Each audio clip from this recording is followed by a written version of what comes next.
Hello everybody, Blake Rudis here with our 30 days, 30 critique sessions. I'm really excited to look at F64 Elite member John Dobson's image. But before we do that, we're gonna have a twist that we have to cover with this image. And that's provided by Gary Cranston. Kansas City Twist Edit must begin in Camera Raw with Blake's chroma profile, then a chroma tone, then a chroma calibration, then go into Photoshop, use a contrast curve, then a dodge and burn layer, then a color grade. Gary, you're cut off, along with the 17 people that like that. Y'all are gonna kill me here. This is gonna has the potential to get really muddy, but I'm gonna do your challenge here. I promise you that. Also, before we get into the critique, today is September 11th as I record this, and I know that day rocked me to the core. I've joined the Air Force because of it, and I know that everybody has a story behind that. So if we could, before we get into the critique, just have a brief moment of silence, I would really appreciate that, because you all know it's not getting any easier in this world, and let's just take a moment to reflect.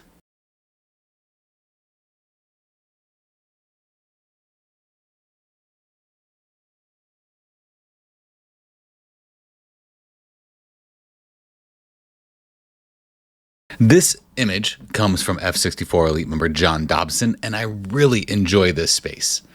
I really enjoy the light, first and foremost, how it's hitting the sides of these buildings with all these crazy angles, and it looks like this is multiple houses maybe all together. It might be just one, and I'm looking at the courtyard. I'm not quite sure, but either way, it feels like a little cottage mixed in with a bunch of other little cottages in this village of a bunch of happy people. Because if I lived in a house that looked like that was surrounded by trees that looked like this, especially in the fall, you better believe I would be one very happy person, okay? I'd be a happy hobbit. So I really enjoy the space that you've created here. I like that it's rather tight, and then it just gives me some breath and some air above. So it starts out like kind of cluttered and tight down here, but then there's some reprieve up here, some air for me to breathe, literally. It gives me some space, and I see where the light is coming from, and it just feels like, you know, you're walking down this path. I can almost hop into your head as you have your camera in front of you, and you're like, oh, look at that light. I've got to take a picture of this. So I enjoy the light. I enjoy the space. I enjoy the buildings. I enjoy the architecture and the color. I think that this is a parade of color. But I do have my disconnects, as I usually do. One of the first disconnects that I see is that it feels like it's very much on like a yellowish green side. Like there's like a veil of yellow over it. And usually the thing that clues me into that is when I look at the blue. And if the blue looks pale and it doesn't look like a bright blue sky like we normally would have in this environment, that usually tells me that there's the opposite color holding it back. So what could hold blue back would be its counterpart, yellow, in the digital world, orange in the pigment world. So it feels like it needs a little bit of extra blue in the skies particularly, but I'll see that when I add a veil of blue over this, if it also helps some of those greens come to life, because they feel on the warmer side too. Now you do have a warm light coming in, but a lot of that area in the shadow, I think, could bode very well if it was cooler. So we're going to try a warm and cool play here. And luckily, I have to use a color grade anyway, along with a dodge and burn and a tone curve and some presets in Camera Raw. So we're just going to see what happens with this, and we'll go from there. So let's get into the work, because I've got my work cut out for me. Thank you, Gary.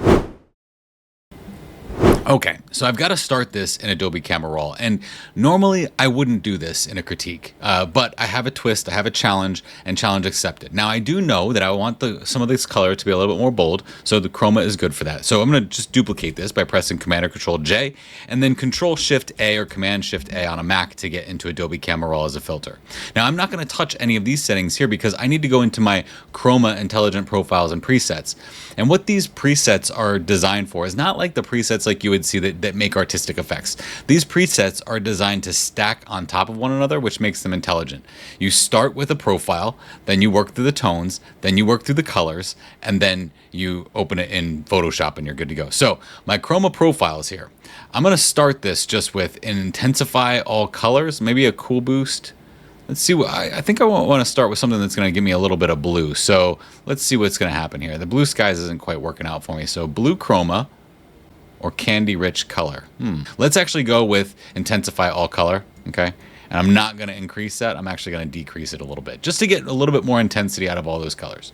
So now I need to pick a chroma tones selection here from these presets. And what you see here is it's just, this is a curve to reduce the highlights. This is a curve to boost the highlights. And when you do that, look at that light that we get along the building here. And that's kind of the light that I want anyway. So that's actually going to help. I could have done that with the tone curve that I'm supposed to put on here later, but I'll do it with this because it is a tone curve anyway. We're just basically going to be putting multiple tone curves on this, which is perfectly fine. I accept your challenge, Gary. I really do.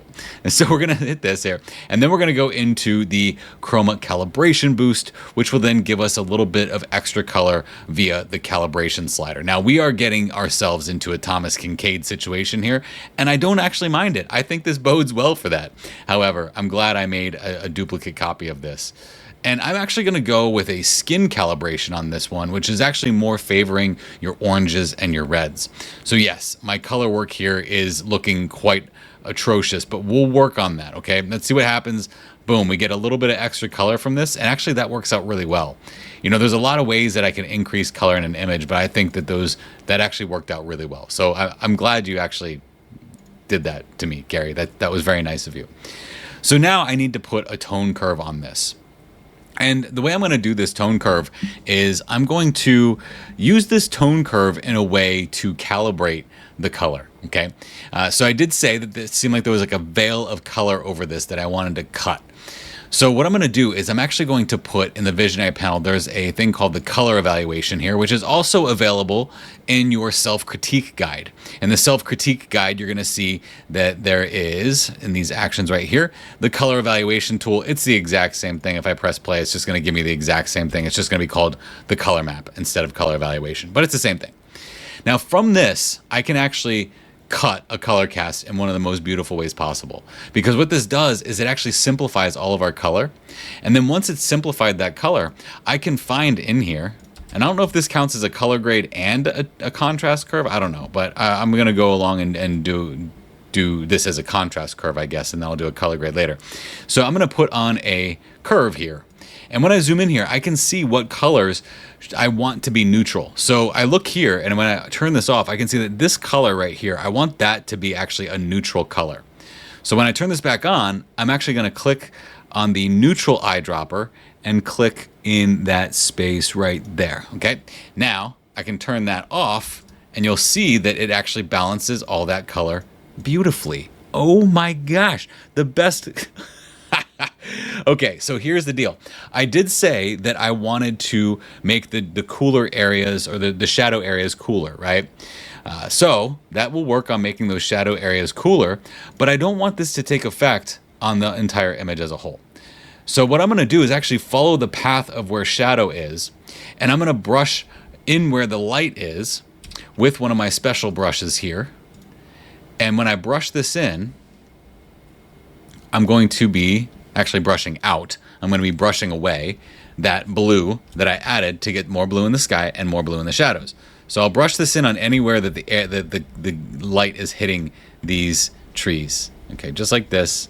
Okay, and that will give me more of that warm color on areas that I want to be warm, and then that cool color on the areas that I want to stay cool is going to stay that way. You see that? So look at the color work that's coming out of this. This definitely looks like a Thomas Kinkade, and I don't mind it, but at the same time, I think that, like, if Gavin Hardcastle watches this video, he's going to think that this is like circus vomit.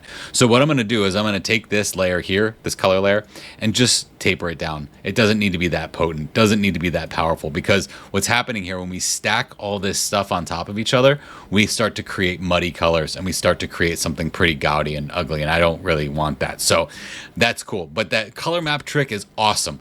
If you haven't downloaded the self-critique guide yet, you can get the color map in there, and then you just need to put a curve on there and neutralize whatever color you see the color cast coming from. And look at that. So before, it's kind of like dull, but you have so much potential for color in this image. Thank you for pointing that out to us, Gary. I never would have seen that if it wasn't for all the things that you put me through. So now what I also need to do is a dodge and burn layer.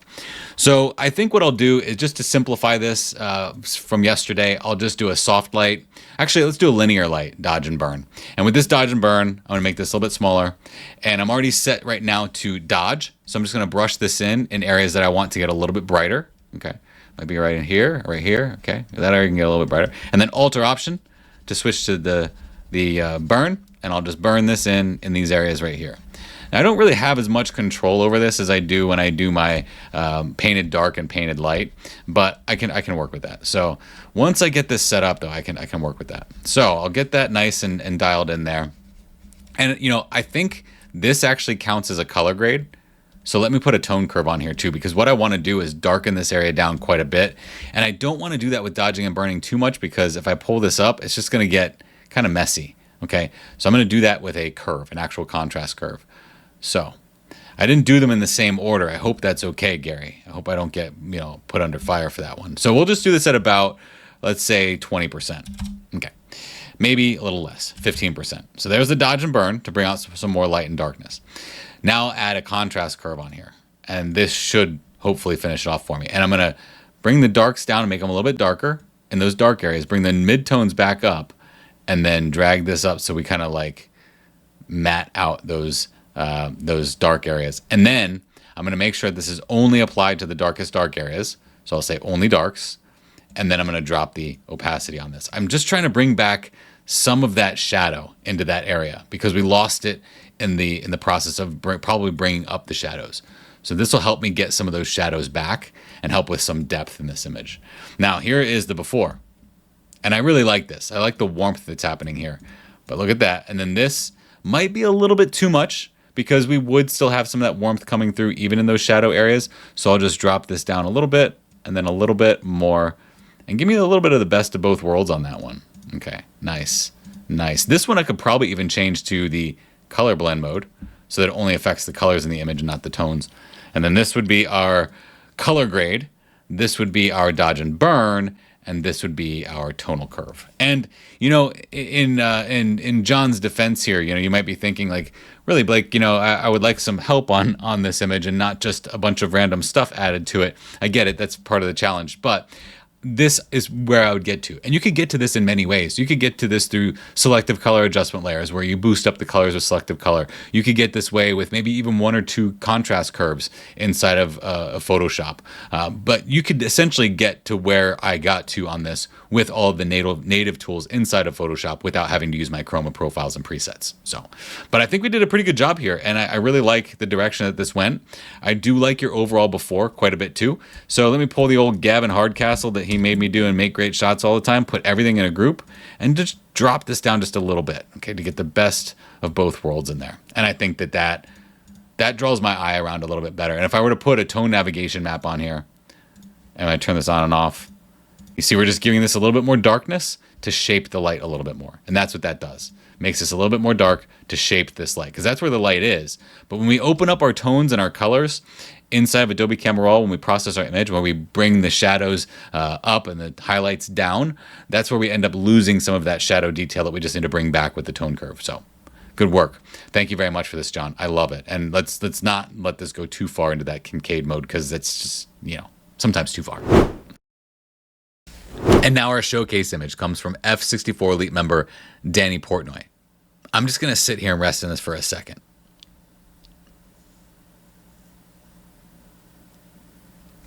You know what I really enjoy about this the most is that, to me, this is just about color. This is about color. This is about the things that we don't see, or the things that we fail to pay attention to, or the things that we miss when we don't wake up for sunrise, like me, most of the time. So you get when you have 3 kids. But this space is a treat. There's references to objects and things, like a lake and mountains and hills and cities. But when we see the size of those buildings of those cities, they look like ants compared to this giant, gorgeous color palette. It's almost as if the people that are interacting in this space below all of the stuff that's happening here are living in a color palette. They're literally living in a painter's palette right now. And man, the beauty of this scene. The transition from yellow into orange, into pink, into this darkness, which then goes into fog, which then transitions into clouds that are over top of a lake, that then transitions into cities that are nestled in between mountains. Holy cow, where is this? This is beautiful. I could just stare at this for like 20 minutes. You know, as photographers, we're lucky if we get 3 seconds of a viewer's attention. Do you realize that? We are lucky if we can grab the viewer's attention for 3 seconds and make them stop on our image. And I could sit here and look at this for 3 minutes, almost as if it's a painting. And paintings usually can demand a lot more attention than a photograph. So if someone tells you that your images look like a painting, that's a good thing. That means that they've spent a lot more time than they would on a photograph. They've connected with it a lot more than they would with just a traditional photograph. So this is painter worthy. This is beautiful. Thank you very much for sharing this with us, Katie. All right, so our donation amount for Give Kids Art, I'm really excited about this. We are getting 391 art kits into the hands of children, and we're at a total of $5,869. That's the combined total of 99 donors. We have 99 donors. That's awesome. I really appreciate all of your generosity and the combined total with the engagement that's happening with F64 Academy and F64 Elite. And I got to tell you, I'm really grateful for all of you because there's a lot of generosity happening through this, and I'm really excited to know that there's going to be more art created because of the impact that we're making here for Give Kids Art. So let's not forget about that. And I'm excited to press on and look towards day 18 tomorrow. If you'd like, go in the description below. You can find the link to Give Kids Art if you want to be that donor that gets us over that 99 donor hump. That'd be awesome. And I get it, times are tough. But you can also donate through engagement with F64 Academy here. If you are not a subscriber, you subscribe. That's 25 cents for the kids and 50 cents if you download the self-critique guide. That's also in the description below. I'm looking forward to tomorrow, day 18, and hopefully Gary doesn't hit me with another crazy challenge. Thank you, everybody. See you tomorrow.